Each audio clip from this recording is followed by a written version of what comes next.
चिंगारी आज़ादी की सुलगी मेरे जस्म में है, इनकलाब की ज्वालाएं लिपटी मेरे बदन में है। मौत जहाँ जन्नत हो ये बात मेरे वतन में है, कुर्बानी का जज्बा जिंदा मेरे कफन में है। दुश्मन की गोलियों का सामना हम करेंगे, आज़ाद हैं और आज़ाद ही रहेंगे। ऐसे विचार थे चंद्रशेखर आज़ाद के। दिन था 27 फरवरी 1931 यानी कि आज के ही दिन, अल्फ्रेड पार्क, इलाहाबाद। जब वे अपने दोस्त सुखदेव के साथ बात कर रहे थे, अगले प्लान की चर्चा कर रहे थे कि आगे क्या करना है, ठीक उसी समय अंग्रेज की गाड़ियां आकर रुक जाती हैं। इनका दिमाग ठनकता है कि कुछ गड़बड़ होने वाला है। देखते ही देखते तबातोर गोलियां चलने लगती है। एक पेड़ के पीछे छुपकर ये भी उनका सामना करने लगते हैं। एक तरफ अंग्रेजी सेना के 200-300 सैनिक और दूसरे तरफ ये अपने दोस्त के साथ, ये अपने दोस्त को किसी तरह वहाँ से भगा देते हैं और ये खुद अकेले सामना करने लगते हैं। 2 गोलियां इनकी जांघों में लग जाती है। इसके बावजूद भी ये हार नहीं मानते और अकेले उनका डट कर सामना करते हैं। फाइनली इनके पिस्टल में एक ही गोली बचता है और वे खुद को मार लेते हैं।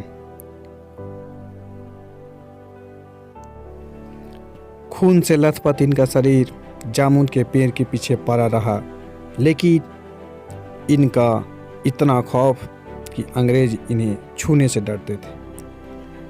तकरीबन इन्होंने अपने आप को 10 बजे गोली मारी थी, लेकिन अंग्रेजों को हिम्मत बांधते बांधते 4 बज गए कि कहीं आज़ाद जिंदा तो नहीं।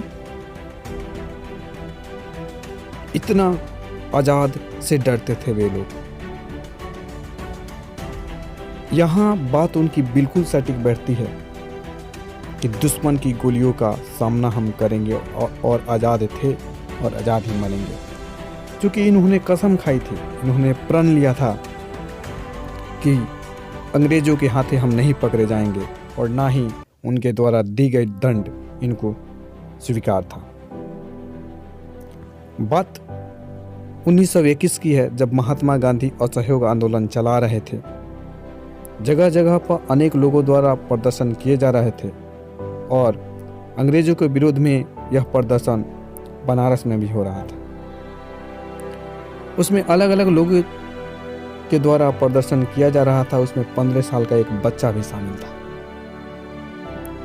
जो कि जुलूस में शामिल हो जाता है और अपने दोस्तों के साथ असहयोग आंदोलन के विरोध में मोर्चे पर निकल पड़ता है और वंदे मातरम की आवाज़ से पूरे गली को गुंजयमान कर देते हैं। तभी वहाँ अंग्रेजी फौज आ जाती है।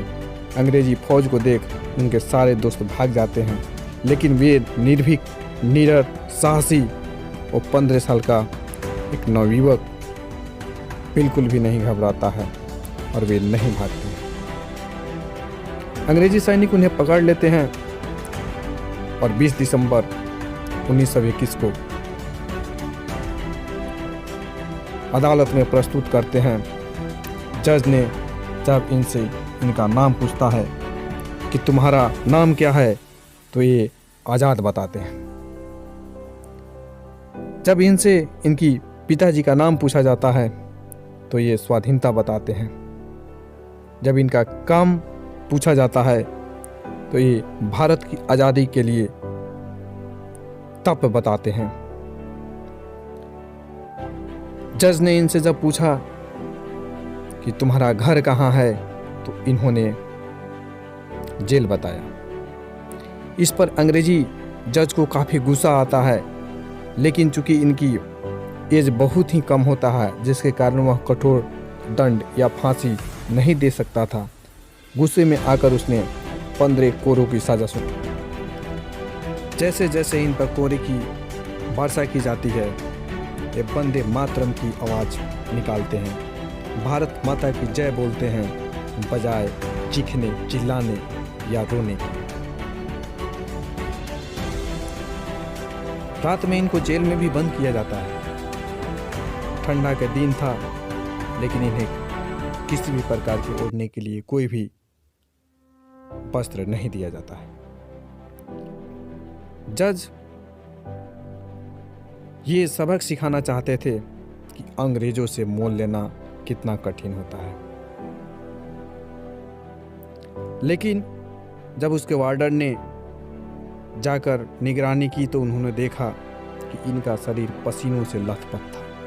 वो बड़ा आश्चर्यचकित होता है कि आखिर इनको ठंडा लग क्यों नहीं रहा है। जब उसने ध्यान से नज़दीक से जाकर देखा तो पाया कि यह उठक बैठक लगा रहे हैं। इनको ठंडी का बिल्कुल भी असर नहीं पड़ रहा है। सुबह होती है, इनकी चर्चा पूरे शहर में होती है। अलग अलग पत्रिकाएं में इनको प्रकाशन किया जाता है और उसी समय से ही आज़ाद के नाम से प्रसिद्ध हो जाते हैं। इनका पूरा नाम चंद्रशेखर आज़ाद होता है।